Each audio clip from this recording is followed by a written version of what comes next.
कड़ई बसई देले कड़ई रे आमे गुआ घी नहीं गेली मु आमे आज गाजर हलवा करिया पई कि एटा आमे गुआ घी रे ही मु टी गाजर हलवा करे गुआ घी रे टी टेस्ट भी भल आसे देखंतु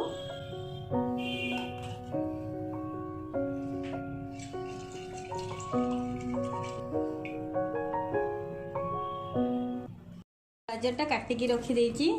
एक्चुअली मु सकाळु काटिकी रखीदी मु फ्रिज रे जरे पूरी रखीदे एबे हमर घीटा गरम हो गला आम से जिते गाजर काटिकी मु रखी से पकई देबा मु गाजर नहीं गली आपको भल भाव आम गोलेबा फुल कड़ई थिला ये पूरा नरम हो गला आ भाजी होची लेकिन पूरा कमी भी गलानी केते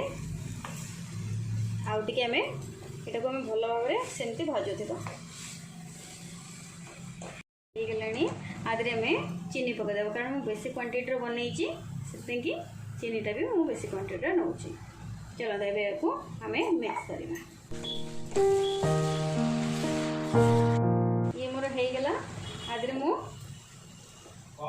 हाफ लीटर क्षीर नैची 1 लीटर क्षीर नैची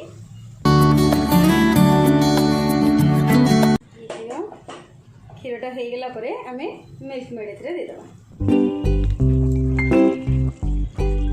आमे हल्का अमूल भी नहीं जीवा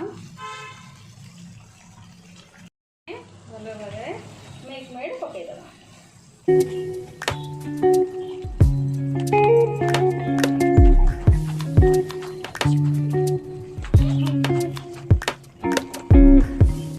कंप्लीट हो गला मसला गुजराती पाउडर पके देवा तापरे मैको काजरे गाजर हलवा मु काढ़ी देची